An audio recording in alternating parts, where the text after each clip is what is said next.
आप जितने भी लोग इस टाइम जेके मीडिया पे मेरे साथ लाइव हैं, आप सबका मैं स्वागत करता हूं। और लॉकडाउन सेकंड फेज़ में चल रहा है। अभी तीसरे फेज़ में जाएगा कि नहीं जाएगा वो तो वक्त ही बताएगा, लेकिन भारत सरकार द्वारा लगातार जो चीफ मिनिस्टर्स हैं अलग अलग स्टेट्स के और यूनियन टेरिटरीज़ के, जो एलजीज़ हैं, लेफ्टिनेंट गवर्नर्स हैं या गवर्नर्स हैं, उनके साथ लगातार बातचीत चल रही है। और अभी ईद के अंदर क्या निकल के सामने आएगा वो 3 तारीख को ही पता चलेगा, क्योंकि 3 मई तक जो लॉकडाउन है वो सेकंड फेज़ तक का चलना है।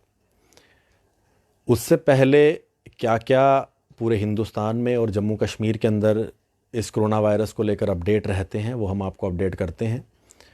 आज का अपडेट भी देना है, और आज का अपडेट के साथ साथ एक और जो मेजर इशू आज का वो है 4G और कोरोना वायरस, इन दोनों पे आज बात करेंगे।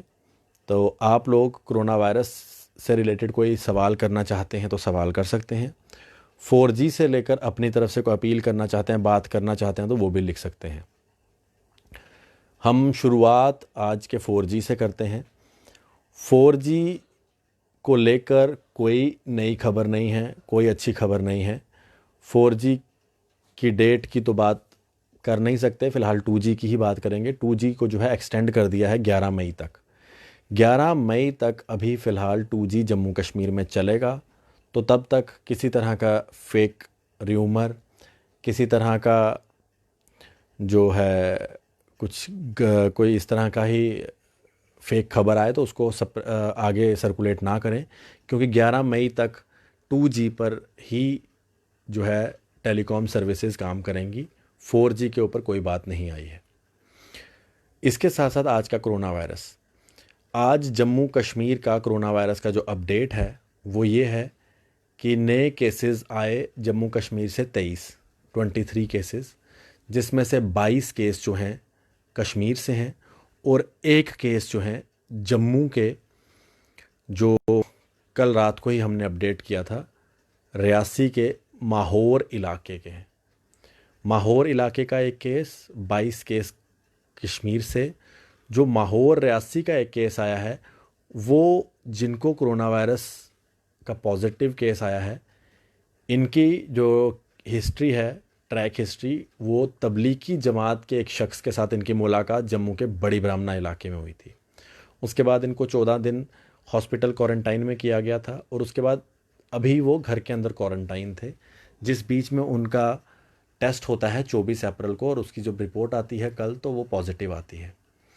अब ये एक टीचर हैं, इन्होंने मिड डे मील भी बांटी हुई है, और उस मिड डे मील के ज़रिए बच्चों में ये मिड डे मील बांटी गई है, जिसके कारण 10 से 11 बच्चे हैं उनको भी क्वारंटाइन किया गया है, और इस शख्स की जो फैमिली के 8 से 9 लोग हैं उनको भी क्वारंटाइन किया गया है।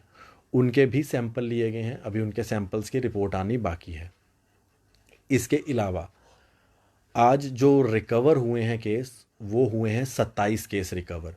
27 में से 25 केस कश्मीर से रिकवर हुए हैं और 2 केस जम्मू के रिकवर हुए हैं।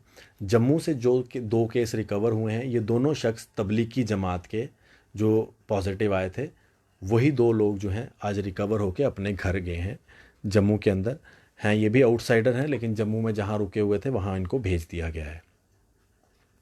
जो 25 केस कश्मीर से जो रिकवर हुए हैं, उनमें से 18 केस स्किम्स बेमिना के हैं, 2 शोपियां के हैं, 3 गांदरबल से हैं, और एक स्किम्स सोरा से हैं, और 2 जम्मू से। ये लोग जो हैं आज रिकवर होकर अपने अपने घर गए हैं। जम्मू में टोटल एक्टिव केसेस की बात करें तो अभी 27 हैं, कश्मीर में 348। Total cases active Jammu Kashmir में है 375, और ओवरऑल केसेस जम्मू कश्मीर में कोरोना वायरस के हैं 546। रिकवर जम्मू से 30 लोग हुए हैं और कश्मीर से 134। डेथ जम्मू में 1 हुई है, कश्मीर में 4। इसके अलावा टोटल लोगों को ऑब्जर्वेशन में रखा गया है वो है 67,570। हॉस्पिटल क्वारंटाइन में 6,320, हॉस्पिटल आइसोलेशन में 375, हॉस्पिटल क्वारंटाइन में 259, सर्विलेंस जिनका कंप्लीट हुआ है 50,625। हॉस्पिटल होम सर्विलेंस में जो लोग हैं 9,984। जिनके सैंपल्स लिए गए हैं वो है 14,988। जिनके नेगेटिव आए हैं वो हैं 14,442। जो पॉजिटिव आए हैं वो हैं 546 और उसमें एक्टिव हैं 375। इसके अलावा डिस्ट्रिक्ट वाइज भी आपको मैं पूरी अपडेट देता हूँ किस किस डिस्ट्रिक्ट में कितने कितने केस हैं। बांडीपोरा में टोटल एक्टिव केसेस बांडीपुरा के 102, श्रीनगर के 35, शोपियां के 55, बारामूला के 43, अनंतनाग के 53, कुपवाड़ा के 39, बडगाम के 6, गांदरबल के 9, कुलगाम के 6, पुलवामा का 0, जम्मू के 11, उधमपुर के 8, सांबा के 4, राजौरी का 1, कठुआ का 1, किश्तवाड़ का कोई नहीं, रामबन का 1 केस और रियासी का 1 केस। ये टोटल अब तक जो हैं पॉजिटिव केसेस हैं। अब आइए अब हम बात करते हैं 4G की। 4G नहीं चलाने का जो मेन आज भी गवर्नमेंट द्वारा अपने प्रेस नोट में जो अपने ऑफिशियल हैंडआउट में लिखा गया है उसके पीछे कारण ये बताया गया है एंटी नेशनल एलिमेंट्स, और इसके अलावा जो र्यूमर्स फैलाए जाते हैं और जो टेरर एक्टिविटीज़ हैं जम्मू कश्मीर के अंदर चल रही हैं, इन सब को लेकर 4G को भी रिस्टोर नहीं किया जाएगा, यानी कि हाई स्पीड इंटरनेट को मोबाइल पर नहीं रिस्टोर किया जाएगा और 2G को ही जारी रखा है। 2G को 11 मई तक जारी रखा है। 2G सर्विसेज 11 मई तक चलेंगी। अब इसके अंदर मेरा सवाल ये है कि अगर कहीं पर एंटी इंडिया एक्टिविटीज़ हो रही हैं या एंटी नेशनल एक्टिविटीज़ हो रही हैं, टेरर एक्टिविटीज़ हो रही हैं, र्यूमर मॉन्गरिंग हो रही है, फेक खबरों को सर्कुलेट किया जा रहा है, तो उसी एक जगह पर क्यों नहीं इंटरनेट बंद किया जाए और बाकी जगहों पर जो है 4G स्टार्ट कर दी जाए। आखिरकार अगर एक जगह से इस तरह की र्यूमर मॉन्गरिंग्स हो रही है तो बाकी इलाकों को क्यों उस इलाके की वजह से सफ़र करना पड़े, इसके ऊपर सरकार को देखना चाहिए। और दूसरी बड़ी बात यह है कि हमारी एडमिनिस्ट्रेशन, हमारी पुलिस, हमारा साइबर सेल इतना स्ट्रॉन्ग, इतना एक्टिवली काम करता है कि वो किसी भी एंटी नेशनल एलिमेंट को अरेस्ट कर सकता है, उनके ऊपर कड़ी कार्रवाई कर सकता है। तो क्यों ना ऐसे 200-250-300 लोग जो इस तरह के काम करते हैं उनके ऊपर कड़ी कार्रवाई की जाए, जिसके बाद ऐसा करने से लोग 100 बार सोचें और कुछ लोगों की वजह से पूरे जम्मू कश्मीर को ना सफ़र करना पड़े। आज पूरे जम्मू कश्मीर के अंदर अगर 4G नहीं चल रहा तो ये कुछ एलिमेंट्स की वजह से नहीं चल रहा है। तो अगर सरकार को लगता है कि कुछ इस तरह के एलिमेंट्स रोड़ा बन रहे हैं 4G के आगे, तो सरकार क्यों ना उन एलिमेंट्स को ढूंढे और उन एलिमेंट्स के ऊपर जो है नकेल कसे, ना कि बाकी लोगों को सफ़र करवाए 4G को लेकर। आज जो बच्चे दिल्ली, मुंबई, चंडीगढ़, पुणे, पंजाब, इन जगहों पर जम्मू कश्मीर से काम करते हैं, वो बच्चे अपने अपने घरों से काम कर रहे हैं। वो बच्चे अपने अपने घरों से अपने ऑफिसेज़ को देख रहे हैं ऑनलाइन, जो भी उनका सिस्टम होता है सॉफ्टवेयर से। लेकिन 2G सर्विसेज के ऊपर उनको काफ़ी दिक्कत आ रही है, तो अपने ऑफिसेज़ का काम भी वो घर में बैठ के नहीं कर सकते। इसके अलावा प्रधानमंत्री नरेंद्र मोदी ये कहते हैं कि आप लोगों के अंदर जो भी स्किल्स हैं, जो भी आपके अंदर आप में काबिलियत है, आप उसको अपने सोशल मीडिया के ज़रिए अपलोड करके बाकी लोगों तक पहुंचाएं। लेकिन 2G स्पीड के ऊपर ये पॉसिबल ही नहीं है। या तो आप 5 सेकंड का वीडियो बनाएं तो वो तो अपलोड हो जाएगा, वरना आप 5 मिनट का वीडियो, 2 मिनट का, 3 मिनट का वीडियो, तो वो 3-4 दिन लग जाएं उसको 2G के ऊपर अपलोड होते। उसके अलावा बच्चों की ऑनलाइन क्लासेस घर पे चल रही हैं। ऑनलाइन क्लासेस 4G के बिना नहीं चल सकती। अगर कोई शख्स 2G पर ऑनलाइन क्लासेस चलवा सकता है तो वो भी बता दे कौन सा तरीका है। इस वीडियो के कमेंट बॉक्स में लिख सकता है वो तरीका, अगर किसी को आता है। दूसरी बात, जम्मू और कश्मीर के अंदर इस टाइम एक्टिवली काम करने वाली अगर पार्टी भाजपा है तो भाजपा को इस चीज़ के ऊपर एक कड़ा संज्ञान लेना चाहिए और सेंट्रल गवर्नमेंट को ये चीज़ बोलनी चाहिए, क्योंकि 25 MLA, 3 sitting 25 farmer MLAs, 3 sitting MPs और कुछ फॉर्मर एमएलसीज़, उनको अगर जम्मू में वोट देकर अपना रिप्रेजेंटेटिव बनाया गया तो क्या फ़ायदा ऐसे रिप्रेजेंटेटिव्स का जो आज उन लोगों की बात ही ना कर पाएँ।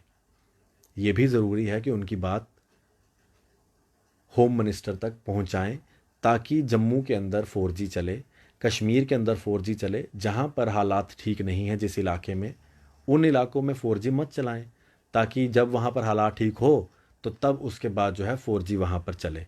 लेकिन कुछ इलाकों की वजह से अगर पूरे जम्मू कश्मीर को सफ़र करना पड़े तो वो भी किसी हद तक सही नहीं है। दूसरी बात यह है कि कश्मीर में तो ऑलरेडी कुछ नेता ऑलरेडी जो है हाउस अरेस्ट पे हैं, और अगर कुछ नेता बाहर निकले हैं तो पता नहीं उनसे कौन कौन से एफिडेविट साइन करवाए हैं कि वो बाहर आके इतना बोल नहीं सकते। लेकिन हाँ, कुछ नेताओं ने अपनी रिहाई के साथ ही 4G की रिहाई की बात भी की थी। हालांकि उनकी रिहाई तो होगी लेकिन 4G की रिहाई अभी तक नहीं हो पाई है। तो कृपया करके जो लीडर्स जम्मू कश्मीर को रिप्रेजेंट करते हैं, उनकी ये ड्यूटी बनती है कि वो लोगों के लिए 4G रिस्टोर करने के लिए सामने आएँ। अगर वो नहीं आते तो फिर यूथ या फिर जम्मू कश्मीर की जनता आने वाले इलेक्शन में उनको ज़रूर जवाब देगी, जो देना भी चाहिए। वो अब उन पे डिपेंड करता है वो किस तरह से जवाब देती हैं। लेकिन इस टाइम ज़रूरत है 4G जल्द से जल्द रिस्टोर हो जाए और उसके बाद लोगों को 4G की हेल्प से वो लोग जो हैं अपना अपना काम कर सकें। दूसरी बात, लॉकडाउन भी है, और लॉकडाउन में अगर सब लोग 4G को एंजॉय कर रहे हैं पूरे देश के अंदर, तो फिर जम्मू कश्मीर को क्यों इससे अलग रखा हुआ है, लद्दाख को क्यों इससे अलग रखा हुआ है। तो वक्त है इस टाइम भी कि आप 4G को रिस्टोर कर दें। वैसे तो आप लोगों ने 11 तारीख दे दी है, अगर 11 तारीख से पहले भी 4G रिस्टोर हो सकता है तो होम मिनिस्टर साहब से अपील करके, जो हमारे यहाँ के नेता हैं उनको अपील करें कि होम मिनिस्टर यहाँ पर 4G को रिस्टोर कर दें। या फिर एक और मेरे पास हल है इस 4G का। वो ये हल है कि ये जो 5-5, 6-6 दिन का आप तारीख देते हैं, कि जिस तरह से आज 11 तारीख की दे दी, 11 तारीख को 25 तारीख तक दे दी जाएंगी, 25 तारीख से अगले महीने की 10 तारीख दे दी जाएगी। तो कृपया करके आप ये सोच लें कि आपने कब तक जम्मू कश्मीर को 4G नहीं देना है, तो आप सीधे ये बोल दीजिए कि 6 महीने के बाद आपको 4G मिलेगा, ताकि यहाँ पर जो लोग हैं उनको भी ये साफ़ हो जाए कि 6 महीने तक 4G चलना ही नहीं है। तो वो बाकी चीज़ों के ऊपर काम करना शुरू करें। आप लोग रोज़ाना ही 4-4 दिन बाद, 5-5 दिन की तारीख डाल देते हैं, जो पता नहीं क्यों आप लोग अपना ही मजाक बनाते जा रहे हैं। आज 4G तो जैसे एडमिनिस्ट्रेशन के लिए एक मजाक बन चुका है, और उनका मजाक पूरा सोशल मीडिया पर बनाया भी जा रहा है। जो लोग अब 4G की ज़रूरत महसूस भी नहीं करते और सीधे कहते हैं कि अब अगली डेट ही आनी है। जिस तरह से आज अगर लग रहा था कि 4G के ऊपर कोई बात होगी तो सब लोगों ने यही 90% लोगों को यही लग रहा था कि नेक्स्ट डेट ही मिलेगी, 4G रिस्टोर नहीं होगा, और वही हुआ। तो यहाँ तो ये 4-4, 5-5 दिन की डेट जो आगे तिथि है वो देना बंद कर दें, एक ही सीधे 6 महीने या 1 साल का टाइम डाल दें, ताकि 4G के बिना ऑलरेडी अगर लोग यहाँ पर अपना कामकाज कर रहे हैं तो फिर उनके दिमाग में भी हो जाएगा कि भाई 6 महीने चलना ही नहीं है। लेकिन चाहिए तो ऐसा है कि जो लोग रिप्रेजेंट करते हैं अपनी स्टेट को, MLAs तो अभी हैं नहीं, सिटिंग MPs ही हैं, चाहे वो जम्मू में हैं चाहे वो कश्मीर से हैं, उनको अब चाहिए कि जम्मू के लोगों के लिए, कश्मीर के लोगों के लिए 4G को रिस्टोर किया जाए। तो ये आज का पूरा मुद्दा था जिसके ऊपर हमने बात की, 4G और कोरोना वायरस। आप लोग किसी भी तरह की कोई भी राय हो आप दे सकते हैं, जेन्युइन राय होगी तो मैं ज़रूर आपकी हाईलाइट करूँगा। अच्छे शब्दों का इस्तेमाल करें, कमेंट में अच्छी भाषा लिखें तो बहुत अच्छा है। अगर बुरे कमेंट्स का सहारा लेंगे, बुरी भाषा का सहारा लेंगे तो ना कोई आपको पढ़ेगा, ना कोई आपको सीरियसली लेगा। तो अच्छी भाषा लिखें, आपकी अच्छी भाषा ज़रूर मैं आपके नाम के साथ उस कमेंट को ज़रूर पढ़ूँगा। तो फ़िलहाल आप लोग इस वीडियो को शेयर करें अगर आपका मन हो तो। बाकी 4G के लिए लगातार 11 मई तक हम लोग इकट्ठे अपील करते रहेंगे हर वीडियो पर। फ़िलहाल 11 तारीख अगली तारीख मिली है 4G के लिए। अभी फ़िलहाल 2G ही चलता रहेगा। बाकी कोरोना वायरस का अपडेट, 27 लोग जहां पर रिकवर हुए हैं, 22 नए केस भी 23 नए केस भी जम्मू कश्मीर में आए हैं। देखते रहें जेके मीडिया। अपना ध्यान रखें, अपने परिवार का ध्यान रखें, माता पिता का आदर सत्कार करें, भारत माँ का आदर सत्कार करें, सिक्योरिटी फोर्सेस का आदर सत्कार करें। और मैं मुबारकबाद दूंगा सिक्योरिटी फोर्सेस को भी, जिन्होंने आज 3 पाकिस्तानी स्पॉन्सर्ड जिहादी आतंकवादी जो कि असली वायरस हैं उनका खात्मा किया, उनको अपने आतंकी आकाओं के पास भेजा। देखते रहें जेके मीडिया। मुझे इजाज़त दें, तब तक के लिए शुभ रात्रि। अपने घर में रहें, सुरक्षित रहें। जय हिंद।